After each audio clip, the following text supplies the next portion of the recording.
नमस्कार. आपली मुलं अर्थात हितगुज पालकांशी लेखिका विजया वाळ, डॉक्टर विजया वाळ यांचं पुस्तक आपण मागील भागात टीव्ही हा एक पाठ बघितलेला. आता आपण पुढचा पाठ बघणार आहोत. त्यात भेदाभेद अमंगळ. आनंद विद्यालयात एकदा मुलींना प्रश्नावली दिली गेली. प्रश्न 3च होते. 1. तुम्हाला भाऊ आहे का?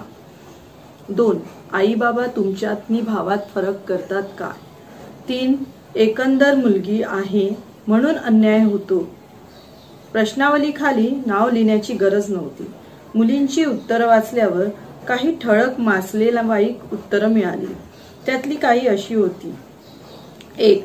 आई माझ्या भावाच्या पोळीवर जास्त तूप घालते. मी मार्क केलंय. माझ्या प्रत्येक वागण्या बोलण्याचा संबंध माझ्या पुढे कधीतरी होणाऱ्या लग्नाशी जोडला जातो. आई टू मच करते. मचमच करीत खाऊ नको. सासरी नावं ठेवतील. केवढ्यांदा हसतेस. सासू माझी इज्जत काढेल. पोरीला वळण लावलं नाही म्हणून. जेव्हा तेव्हा आर्ग्यू करू नकोस. सासरी महागात पडेल. असं मला तर वाटतं की लग्न करून देणं या एकाच उद्देशाने मला वाढवलं जातंय.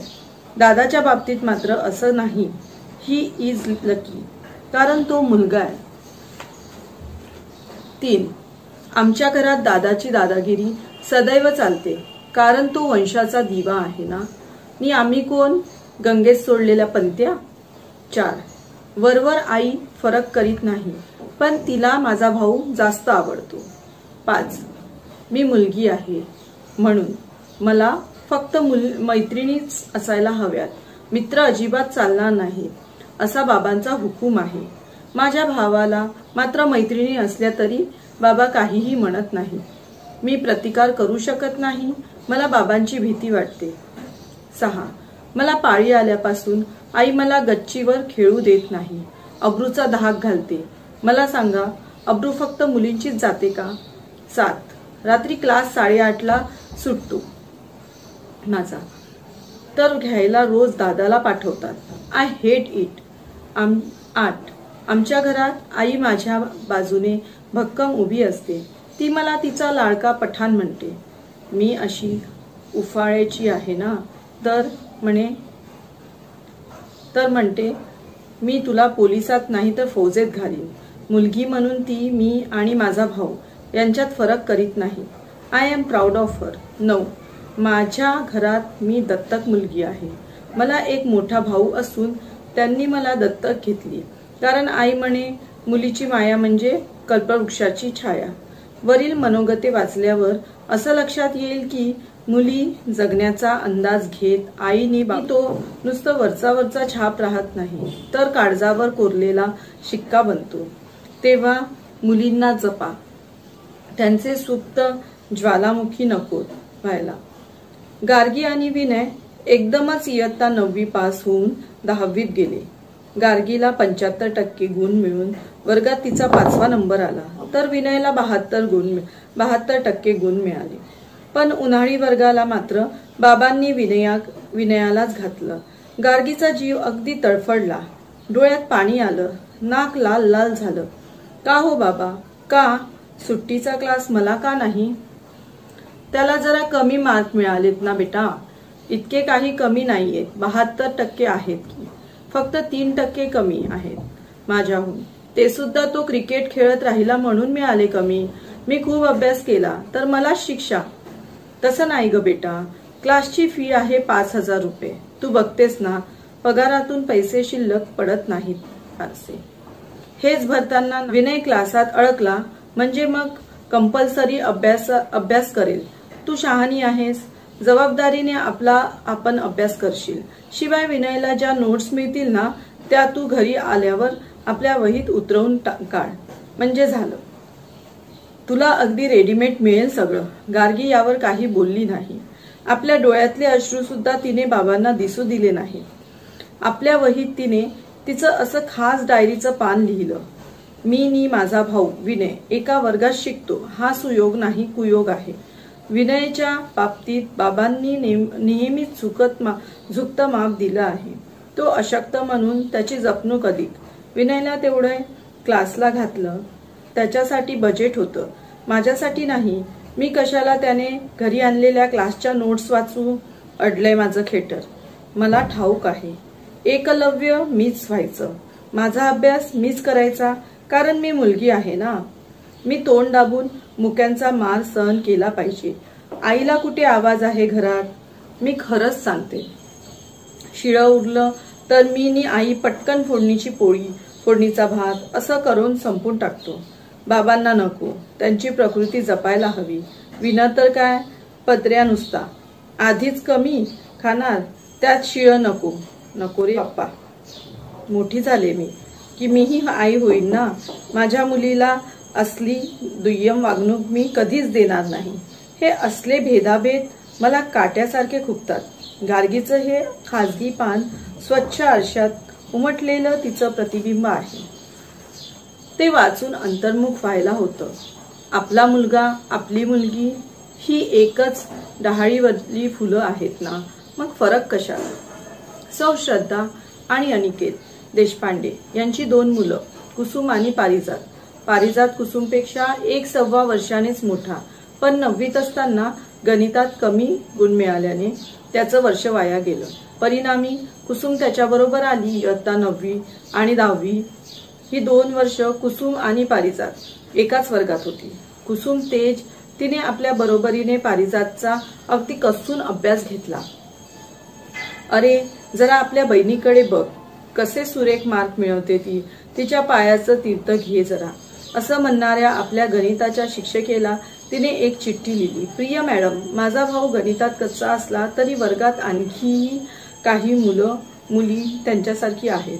मग त्यांना तसंच सोडून फक्त माझ्या भावाला तुम्ही असं बोलू नका प्लीज, नाहीतर त्याचा उरलासुरला आत्मविश्वास खच्चित होऊन जाईल. घरात आईबाबाही असं नाही करीत. कुसुमची चिठ्ठी बाईंसाठी मैलाचा दगड ठरली. SSCच्या परीक्षेत कुसुम आणि पारिजात पहिल्या फटक्यात पास झाले म्हणून घराला आनंदाचं तोरण लागलं. कुसुमला 88% गुण मिळाले आणि गणितात शाळेत पहिली आली ती. पारिजातवर तिने कसून मेहनत घेतली होती, त्याला 53% गुण मिळाले होते. श्री आणि सौ देशपांडे शाळेत पुढे पेढे घेऊन आले. काय मग, कुठली साईट? मुख्याध्यापकांनी विचारलं. कुसुमला आम्ही विज्ञान शाखेकडे घालतो आहोत, कारण तिची मेडिकलला जायची इच्छा आहे. 12वीच्या परीक्षेत खूप मेहनत करून ती अभ्यास करणार आहे, आपलं नशीब अजमावणार आहे. पेड सीटची आमची ताकद नाही. जर मेरिटवर नाही मिळाली MBBSवर ऍडमिशन तर ती पॅरामेडिकल कोर्स घेईन असं म्हणते. ते आम्ही कुसुमवर सोडलं आहे. पारिजातला आम्ही ITIच्या कोर्सला घालणार आहोत. त्याच्या बुद्धीला ते झेपेल, तेच त्याला करू देणार आहोत. तो नाईट कॉलेजही करेल म्हणतो. बघूया, पण कोणतीही परिस्थितीत कुसुमवर आम्ही अन्याय होऊ देणार नाही. तिला खूप शिकवायचंय, शिकू दे, मुख्याध्यापक आनंदून म्हणाले. शबाई आणि देशपांडे बुवा, तुमचा मला अगदी अभिमान वाटतो. एकदा आपल्या पालक सभेला जरूर या. अगदी वर्षारंभाच्या पालक सभेला वेळ काढा. बघा, माझी फार इच्छा आहे की ही तुमची मतं तुम्ही आमच्या पालकांसमोर खुलेपणाने मांडावी. काय होतं, बहुतेक वेळा पालक फार हिशेबीपणाने वागतात. म्हणजे मुलीच्या लग्नावर होणारा भविष्यातला खर्च नजरेसमोर ठेवतात आणि मग तिच्या शिक्षण खर्चाला कात्री लावतात. त्याचा सीधा सवाल असा असतो की करायचंय काय जादा शिकवून? ग्रॅज्युएट झाली, बास झालं. कुठेतरी कारकुनी करू लागली तरी मोक. शेवटी नोकरी करून पैसा जरी आणलात तरी धन कुणाची? सासरच्यांचीच ना. अशा पालकांची समजूत घालणं फार अवघड होऊन बसतो. मी बोलण्यापेक्षा तुमच्या मुलांचं उदाहरण म्हणजे प्रत्यक्षानुभव आहे. मुलगा किंवा मुलगी असा भेदाभेद न करता तुम्ही त्यांना त्यांच्या कृतीप्रमाणे अभ्यासक्रम निवडण्याचं स्वातंत्र्य देत आहात. ही गोष्ट मला नुसती कौतुकाची वाटत नाही, तर अभिनंदनीय वाटते. म्हणूनच म्हणतो, Deshpandes should talk to the parents. Deshpande पती पत्नी पालक सभेसाठी राजी झाली. त्यांनी फार चांगलं आणि परिणामकारक भाषण केलं. समारोपात मुख्याध्यापक म्हणाले, देशपांडे पती पत्नींचं मनोगत ऐकून तुम्ही सगळे धाडकन आपली विचारसरणी बदललात असं मी म्हणत नाही, पण त्यातून या सकारात्मक विचाराला जर सुरुवात होईल आणि त्यातून यातले काही पालक जरी आपल्या मुलींबाबत अधिक जागृत झाले तरी मला आनंद आहे. यशाची खूण मानतो मी ती. माझे प्रयत्न चालूच राहील. मुलीला मुलगी म्हणून न वाढवता माणूस म्हणून वाढवणं अत्यंत गरजेचं आहे. 50% समाज जर मुलींनी व्यापलेला आहे तर त्यांना दाबून आणि दडपून कसं चालेल? याचा अर्थ निम्मा समाज दुर्बळ राहील आणि त्याचं पातक आपल्या माथी राहील होता नाही. या संदर्भात शांताबाई किर्लोस्कर यांच्या एका भाषणाची मला नेहमी आठवण येते. आपल्याला जर मुली असतील तर ती मोठी ऐकण्यासारखी गोष्ट आहे. त्या म्हणाल्या, आमच्या मुली 10-12 वर्षाच्या असताना मी त्यांना मार्केटमध्ये पाठवलं. कशाला? तर स्वतःचे जोडे आणि स्वतःसाठी फ्रॉकचं कापड स्वतःच्या आवडीने खरेदी करायचं. मला आजूबाजूच्यांनी वेड्यात काढलं. अरे काय हा वेळेपणा? या दोघी मुलींची वय ती काय, त्यांची समज ती काय, नि खुशाल कापड खरेदी, जोडे खरेदी. अहो कापड आटलं तर, विटलं तर आणि जोडा बेकार निघाला तर? या सगळ्या प्रश्नकर्त्यांना मला विचारावंसं वाटतं की अहो काळजी वाहू हितचंतक हो, माझ्या मुलींची फ्रॉकच्या कापडाची निवड चुकली तर चुकू दे, कापड आटलं तर आटू दे, विटलं तर विटू दे.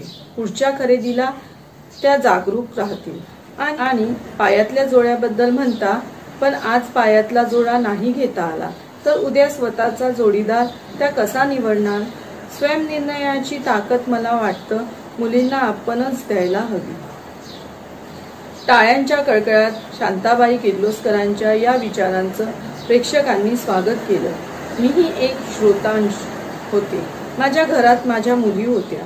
त्या अगदी उमलत्या वयाच्या होत्या आणि मनात घंटानाद होत होता. माझ्या मुलींना स्वयंनिर्णयाची ताकद देणं हे आम्हा दोघांचं काम आहे. सर्वात महत्वाचं,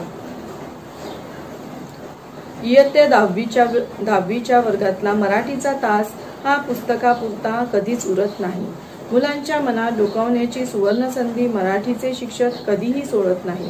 मीही त्याला अपवाद नाही. एकदा असाच वर्गात विषय निघाला नि नोकरी करणं, व्यवसाय करणं याबद्दल आमची चर्चा सुरू झाली. मी वर्गातल्या मुलींना विचारलं, तुमच्यापैकी किती जणी मोठीपणी करिअर करणार? प्रथम त्या स्तब्ध झाल्या. वर्गात एकूण 21 मुली नि बाकीचे मुलगे होते. 2च मुलींचे हात ठणठणीतपणे वर झाले. मी थोडी नाउमेद झाले, पण मनावर साचू लागलेली नाराजी मी दिसू दिली नाही. विचारलं, फक्त 2च मुली करिअर करणार, बाकीच्या 19 मुलींना महत्वाकांक्षा नाही असं मी समजायचं का? एक मुलगी पटकन उठली, म्हणाली, आमच्या आईबाबांनी तशी परवानगी द्यायला नको का? माझं सगळं त्यांच्या इच्छेवर अवलंबून आहे.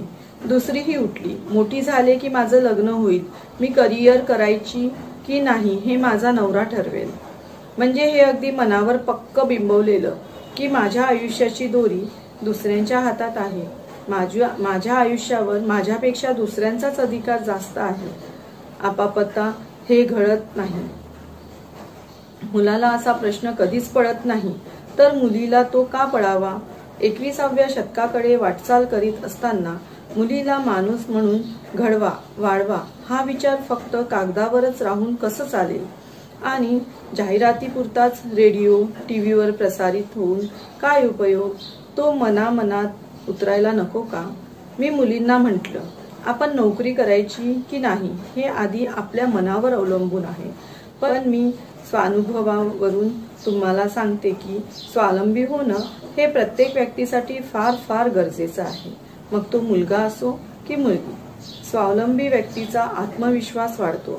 स्वावलंबी स्त्रीला घरातही उचित मान मिळतो. हिचा अपमान करता उपयोगाचं नाही. ही काही आपल्यावर विसंबून नाही असा विचार नवरा आणि सासरची माणसंही करतात. आणखी एक महत्वाची गोष्ट तुम्ही कधीही विसरू नका, न जाणो नवऱ्यावर बेकारीची पाळी आली, त्याची कंपनी बंद पडली तर तुमची आवक हा घराचा आधार होतो आणि दुर्दैवाने एकटं व्हायची वेळ आली तर घर, मुलं उघडी पडत नाहीत. तेव्हा शिका, आपल्या पायावर उभ्या राहा. आणि स्वावलंबी होऊनच लग्न करा. रूप, मुलगा आणि मुलगी यांच्यात केलेला मोठा भेदाभेद हा का कुणास ठाऊक, पण पूर्वापार एक घट्ट समज आपल्या मनावर ठासून बिंबविला गेला आहे. मुलीचं रूप पाहायचं नि मुलाचं कर्तृत्व. कर्तृत्वाच्या जोरावर अतिशय सामान्य रूपाची मुलं सुरेख मुली पटकावतात. हे आपण अनेक पिढ्या पाहिलेलं सत्य आहे. मुलगी कशी हवी? लग्नाच्या बाजारपेठात गोरी, सडपातळ, सुरेख नि कामसू. वा, म्हणतात ना, एक गोरी नि 1000 गुण चोरी. मग तिचा वरचा मजला तपासायची फारशी गरज मुलाकडच्यांना वाटत नाही. केवढं हे दुर्भाग्य. आणि म्हणून घरोघरी सुंदर मुलीची आस. मी स्वतःचं उदाहरण सांगते. माझी आई फक्त व्हर्नॅक्युलर फायनल शिकलेली होती, पण तिच्याजवळ असाधारण माणुसकी आणि उपजत शहाणपणा होतं. माझी मोठी बहीण अक्का, गौरी, घारी. माझी ताई नाकी डोळी अतिशय नीट, सुरेख. मी मात्र, मला कुणीतरी कॉम्प्लेक्स दिला. शेजार पाजाऱ्यांच्या लोकांना उद्योग कमी का असतात? मी लहान होते, ताईपेक्षा 7 वर्षांनी लहान, पण माझं हिरमुसलेपण माझ्या आईच्या लगेच लक्षात आलं. अवघी 11-12 वर्षाची होते मी, पण आईने त्या वयात मला जे सांगितलं ते माझ्यासाठी फार महत्वाचं होतं. ती मला म्हणाली, हे बघ, लोकांच्या बोलण्याकडे लक्ष देऊ नकोस. ती काय असं बोलतात, तसं बोलतात, बोलतच राहणार. त्यांचा आपल्या सुखदुःखाशी अर्थार्थी संबंध नाही नि नसतो. रूप कुणाच्या हातचं आहे का? मी तुला सांगते, तुझ्याजवळ गुण आहेत. सरस्वती तुझ्यावर प्रसन्न आहे. वाणी विद्या देवता हे सदैव लक्षात ठेव. एकदा बोलायला तोंड उघडलंस की लोक प्रसन्न होतील. मला पूर्ण विश्वास वाटतो. आणखी एक गोष्ट लक्षात ठेव, विद्वान व्यक्ती ही सर्वांग सुंदर वाटते. तेव्हा कायम सरस्वतीची आराधना कर. मी काय आज आहे उद्या नाही, पण ही साथ तुझ्यासाठी जन्मभराची असेल. केवढा आत्मविश्वास दिला तिने, जो आज ती नसतानाही माझी अनेक वर्ष सोबत करीत आहे. जेव्हा जेव्हा मी सभा जिंकते तेव्हा तेव्हा मला आईची आठवण हटकून येते. अगदी अशीच गोष्ट नीला सत्यनारायण या IAS अधिकारी असलेल्या विदुषीच्या बाबतीत घडली. आपल्या बाबांनी आपल्या आत्मविश्वासाला कसं खतपाणी घातलं हे त्यांनी जेव्हा मला सांगितलं तेव्हा मला माझंच बालपण आठवलं. सावळ्या नीलाला तिच्या वडिलांनी फुलवलं आणि मग तिने मागे वळून पाहिलंच नाही. हिंदी, मराठी, इंग्रजी वक्तृत्व स्पर्धांमध्ये पहिल्या क्रमांकाचा चषक घेऊन येणारी नीलाच. आज नीलाताई सुरेख कविता करतात, गातात, लिहितात. आपल्या अधिकाऱ्यांच्या कक्षेत अत्युत्तम कामगिरी करतात. प्राजक्ताचं फुली फुलून आलेलं हे झाड म्हणजे पित्याने खतपाणी घालून समृद्ध केलेलं व्यक्तिमत्व आहे. आपल्या मुलीतले गुण पालकांनीच ओळखायला हवेत. रूप 4 दिवसांचं आहे, गुण चिरकाल टिकणारे आहेत. हे तिच्या मनावर उमलत्या वयात आईवडिलांनीच बिंबवलं पाहिजे. तिचा आत्मविश्वास ही तिची आयुष्यभराची पुंजी आहे. इयत्ता 10वीच्या मुलीच्या निबंधाच्या वह्या मी तपासत होते. विषय होता, मी हुंडाबळी होणार नाही. एका वहीनं माझं लक्ष वेधून घेतलं. त्या वहीतला निबंध केवळ 2 ओळीचा होता. माझ्या बाबतीतच बोलायचं तर मी हुंडाबळी होण्याचा प्रश्न उद्भवत नाही, कारण माझी मुळी लग्नच होणार नाही. ते वाचून माझं मन उद्विग्न झालं. 15 वर्षाच्या पोरीला असं का वाटावं? का तिच्या मनात ही गोष्ट रुजावी की आपलं कधीच लग्न होणार नाही? हा वर्ग नव्यानं मी घेतला होता, त्यामुळे मी चेहरा आठवू लागले. शेवटी वहीवरचं नाव बघून मी तिला ऑफिसात बोलवून घेतली. अगदी सावळी कृष्णा. नीता, हे तू काय बरं लिहिलं आहेस? मी विचारलं. मॅडम, मी खरं तेच लिहिलं आहे. माझी आईच म्हणते की माझं लग्न होणं फार फार दुरापास्त गोष्ट आहे. मी तिला जाऊ दिली, पण तिच्या घरी जायचा, तिच्या आई वडिलांशी भेट घ्यायचा माझा निश्चय पक्का झाला. तशी भेट मी घेतली. बघून अगदी थक्क झाले. आई अगदी पिठ्ठ गोरी, वडील राजपुत्रासारखे हँडसम, धाकटा भाऊ आईची प्रतिकृती. आणि नीता, मी त्या निबंधाबाबत बोलले मात्र आईचे डोळे पाऊसपाणी झाले. ती म्हणाली, काय करणार, माझी नीता अशी कशी झाली तेच कळत नाही. आमच्याकडे तर असं इतकं काळं कुणीच नाही. लोक सुद्धा नको नको करतात अगदी. वडील गप्प गप्प होते. मी झटकन विषय बदलला. Genes are the functional factors of heredity. हे तिला एकदा समजावून सांगायची गरज होती. साक्षीने मी एकटीला बाजूला घेऊन मी चहा घेऊन निघाले. नीता माझ्याबरोबर आली. मला नीता आवडते हे एव्हाना तिच्या चांगलं लक्षात आलं होतं आणि तिला तोंड फुटलं. मॅडम, आईला माझी लाज वाटते. माझ्या हे खूप लहानपणीपासून लक्षात आलं. समारंभात तिला हे फारच वाटायचं. मग हळूहळू मी तिच्याबरोबर जाणं बंद केलं. तिलाही एकदम सुटल्यासारखं वाटलं. ती बाबा आणि सौरभ यांचं एक स्वतंत्र युनिट आहे. माझ्या युनिटमध्ये आहे फक्त मी नी माझी कवितांची वही. माझं लग्न होणं म्हणजे महाकर्म कठीण गोष्ट वाटते तिला. मला अतिशय वाईट वाटलं. नीताबद्दलचं प्रेम मनात काठोकाठ भरून आलं. ती म्हणाली, मॅडम, सगळ्या जगाने नाकारलं तरी मला त्याचं दुःख झालं नसतं, पण माझ्या स्वतःच्या आईला माझी लाज वाटते याचं मला खूप वाईट वाटतं. मला पोटाशी घेऊन ती ठणकावून का नाही सांगू शकत? हो, आहे माझी नीता काळी, ठार काळी, पण मला ती प्यारी आहे. तुम्ही घालता का तिला जेवा खायला? मग गप्प बसा. पण एवढं माझं भाग्य नाही मॅडम. मी थांबले. रस्त्याच्या कडेला तिचा हात हातात घेऊन उभी राहिले. तिच्या डोळ्यात बघत मी म्हटलं, नीता, बहुतांशी लग्न रंगांशी आणि रूपांशी होत असतीलही, पण सगळीच सरसकट तशी होत नाही. नियमाला सन्माननीय अपवाद आहेत. तुझ्या गुणांवर प्रेम करणारा जोडीदार तुला मिळेलही, पण जर दुर्दैवाने तसं झालं नाही तरी तू हार पत्करणार नाहीस. वचन हवे मला तुझ्याकडून. तू स्वावलंबी होशील आणि कोणत्याही परिस्थितीत हुंडाबळी होणार नाही. तडकत्या उन्हात त्या मुलीने माझ्या हातावर हात ठेवून मला वचन दिलं.